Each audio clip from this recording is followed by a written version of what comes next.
Hey everyone, the Wagon Wheel of Wisdom here. Please like, share, and subscribe, and hit the bell notifications down below if you haven't already. Good morning, folks, and welcome back to another episode of the Wagon Wheel of Wisdom.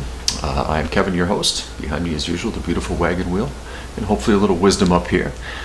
Today we're going to talk about something that has been popping up as far as different terminology for it, and from different people, depending on which videos you've watched, you've probably heard tuning into soul, looping, push energy versus pull energy, unity consciousness versus separation consciousness, and basically all encompassing of what that is. To give you kind of a real-time event, I suppose, going on in my own little world right now, I've noticed this morning especially, and this weekend, with the exception of yesterday, a lot of energy focused on longing for my former partner. Now granted, when we think of this twin flame journey, there's the misconception that we are separate. It is a challenging concept to wrap your head around, that this individual soul, this individual is always with you, regardless where you go to walk, regardless where you are up here, regardless of how separate they might be from you. You are still one soul split into two, yearning for one another in some capacity, even during separation. Now the question becomes, how do I change the consciousness aspect from a separation consciousness where you're continuously longing for the individual, thinking my life is incomplete without them, a feeling of inadequacy, fear of loneliness. These are all talking about separation.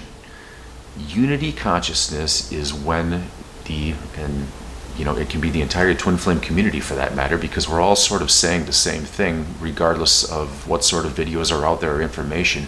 But that unity consciousness is you going within and listening to your inner voice and your inner wisdom guide you instead of the ego. It's been said many times that on this journey, the divine feminines are the empathetic, we are the caring, we are the ones that first discover the twin flame journey as it is, which is what has guided us all together, and that the divine masculine is the one operating up in the ego all the time. I'm going to disagree and push back on that a little bit, because just from myself, my own ego during the longing phase is hard at work. The negativity, the thinking my life is incomplete without her, that I need somebody in my life to feel whole, that in a sense I'm unworthy of love. This is my ego beating the hell out of myself. And it does it in an incredible way. Now that I've entered into the unity consciousness where I've listened to my soul, I'm able to kind of pinpoint and navigate in between the two when I can tell that my ego is taking the steering wheel. And this morning is going to be a great example of that. I woke up missing her, thinking that, Jesus, this is, I'm 4 months into it, and here I am in my own ego thinking, why is this happening to me? Completely forgetting all of the beautiful comments from people that have been talking about this, being in this for years. And I'm sitting here, feeling sorry for myself about 4 months. But at the end of the day, it is a egotistical thing for me to be missing her when she's right next to me, she's inside of me, she's with me all of the time. And to get away from that negative aspect, this is where that breath work comes in. This is where these meditations come in, because when you are present, and again, I can't speak enough about the book The Power of Now by Eckhart Tolle, learning the difference between operating up here and operating right in here. I use this reference all the time because I'm somebody that's into physical fitness and working out, but it is just like working out muscles. They don't show up after one day or a week or a month. It's something that takes discipline of you doing daily. It becomes a lifestyle, a new norm for you to begin to learn what it means to go within and listen to soul versus ego. And this is where the death of that ego is so darn important, and why I feel it is so important for the divine feminines to really hone in on this, because a lot of the information out there that I do hear from people, it's, oh, the divine masculine needs an ego death. It's like, no, I I need an ego death, and they're mirroring that right back at me. That was yesterday's episode that I talked about them mirroring back to you exactly what you need to heal. As much as I've tried to be angry with her, she's mirrored back everything in me that I need to fix. I've been resistant as hell to it, but now that I'm turning this corner of listening to soul, and this next challenge, which has come up this weekend, is ridding myself of the longing for her. I don't need to long for somebody that's with me. I just don't. I have to transition my thinking on it, and by transition, I mean eliminate my thinking and just listening to my inner guidance system with it. And that becomes a very challenging thing. But the other book that I've been talking about, Twin Souls, written by Patricia Jowdry and Marie D. Pressman, right there, Twin Souls. There's 5 points that I'm going to read out of this book, and this has been helping me immensely to separate the two from the separation consciousness, the negative thinking, oh my God, it's the end of the world, into unity consciousness, which, that's what this channel is all about. Us becoming one giant community, a union of advice and where we're at in this journey and what's working and what isn't, and people expressing all different opinions to help one another out. I mean, I have had my eyes open wide with some of the comments that are out there of people that have been in this longer than I have, and just how they correct me in little areas with, be careful of using this terminology, or be careful of saying this because it could mean that you are putting a label on it. And I am so humble when it comes to that, because they're correct. When you really drill down and think about it, the way we're thinking is creating our world out there. So with that in mind, in order to complete our development and become ready for the twin, it is necessary to love the other person that he or she is, to love the person despite his or her failures. So again, if we're operating up in ego and I'm just going to use myself as an example, thinking incredibly negatively of her, oh, she did me wrong, she said this, she doesn't love me, etc. You guys know the drill.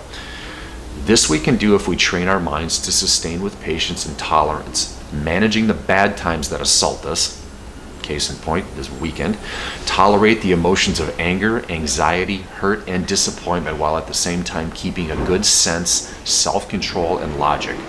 By conditioning and disciplining our minds, we lead the way for the heart. I'm going to pause the video quick. Garbage truck outside.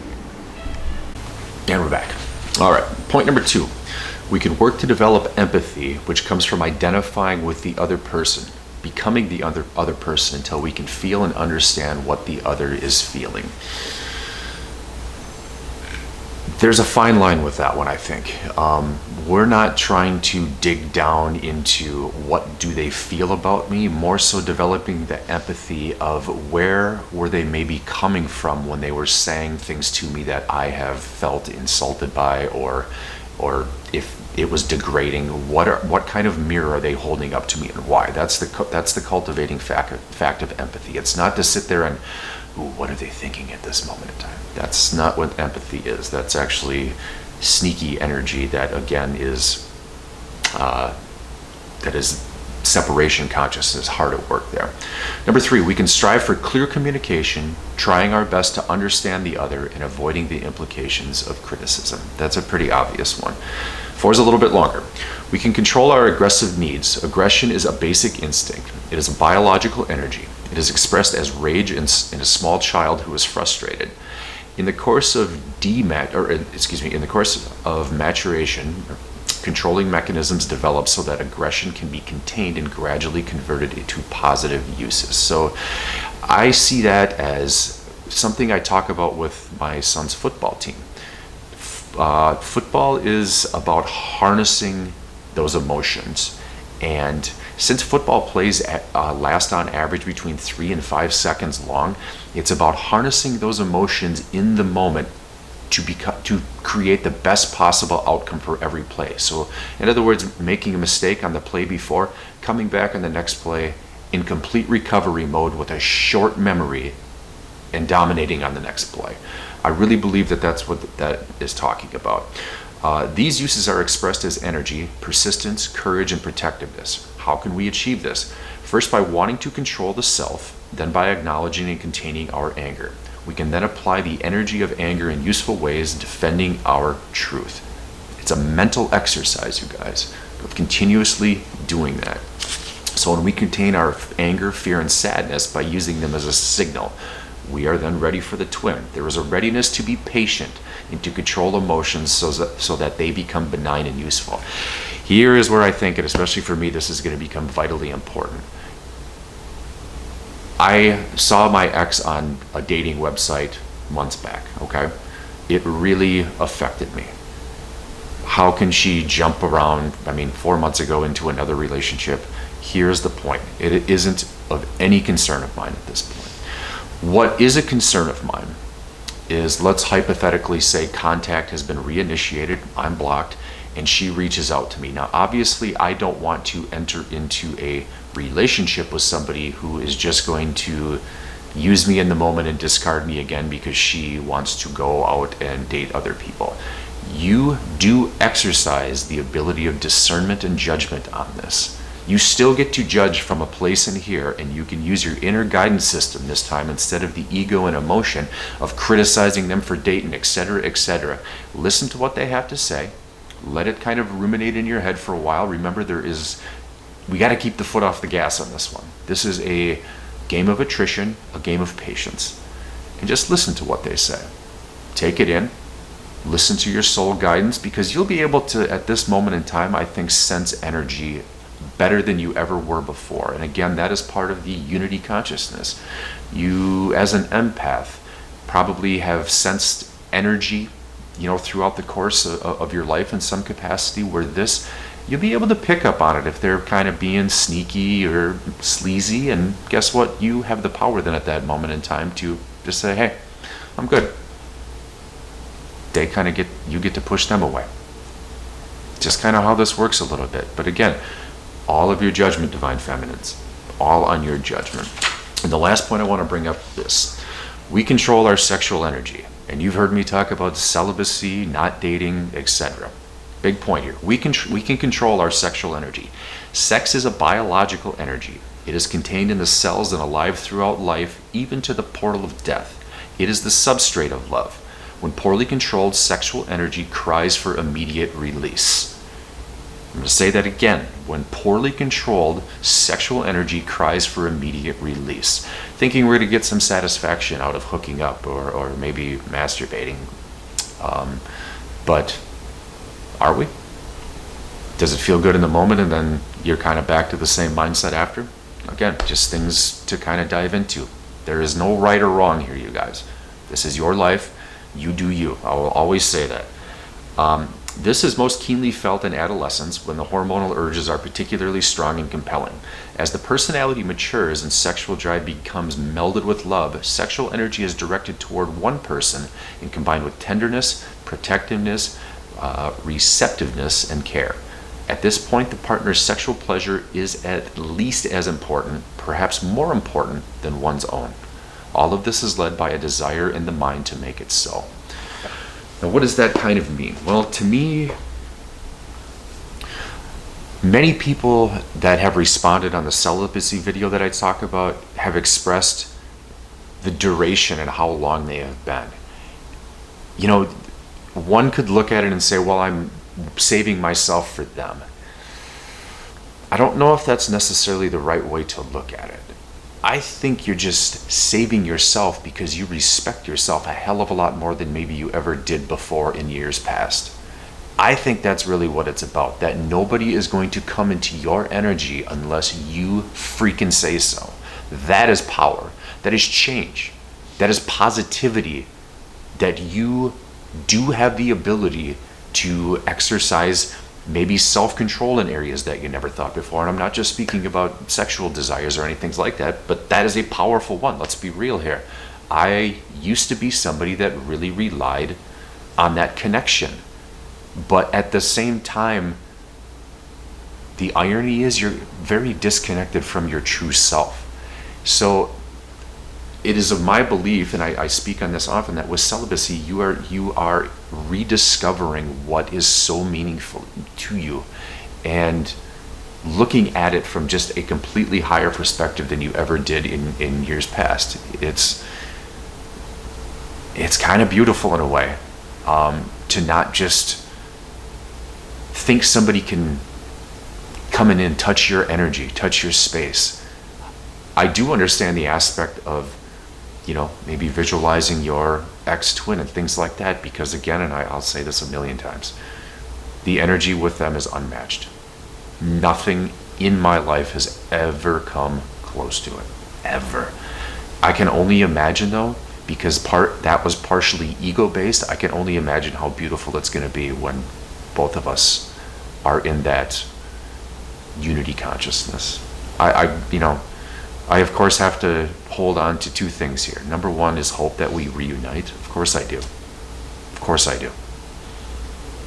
The other aspect is another truth that it may never happen. But at the same time, I have to be willing to accept both. Accepting both outcomes is entering into unity consciousness. Separation consciousness, again, that pushing is just thinking about them, that they are going to fulfill you in life. We fill our own cups on this journey. It is a hard truth to understand that. But once you start diving into living in soul, and you begin to jostle back and forth in between ego, the separation consciousness, or soul, that unity consciousness, you'll start to feel the differences of what I'm talking about. And the ego, as far as like this weekend and today again are concerned, is exhausting. So exhausting that I shaved today. I don't know what the hell that has to do with it, but I looked in the mirror and I'm just like, fuck this beard, taking it off. So I don't know. It's probably a sign I'm up in my head today and really need to balance myself out and work hard on days like this. Yesterday was a good day. I felt myself more in soul, more in touch with nature and things like that. But again, working through this, busting through these things, the mirror exercise. And I was even told during the mirror exercise, and by told, I mean my inner guidance system, that if you're going to rid yourself of longing, the resistance is going to be tough, meaning the ego is going to fight back in this one. So here we are. Whatever round we're on, 10, 11, 12. Oh, I'm bruised, I'm beaten, I'm up against the ropes, but always willing to fight back a little bit. So, guys, I love you. Again, thank you for all the support, the advice in here. And I'm going to I'm going to do two things. I am going to do a live feed, which I think would be awesome to just kind of hear people's questions in real time and to see what kind of answers I can come up with. And also do answering some questions as far as comments go. So those two things are going to be next up for the Wagon Wheel of Wisdom, and we'll see where this channel goes. Again, I love you guys. I appreciate all the support, and keep on keeping on.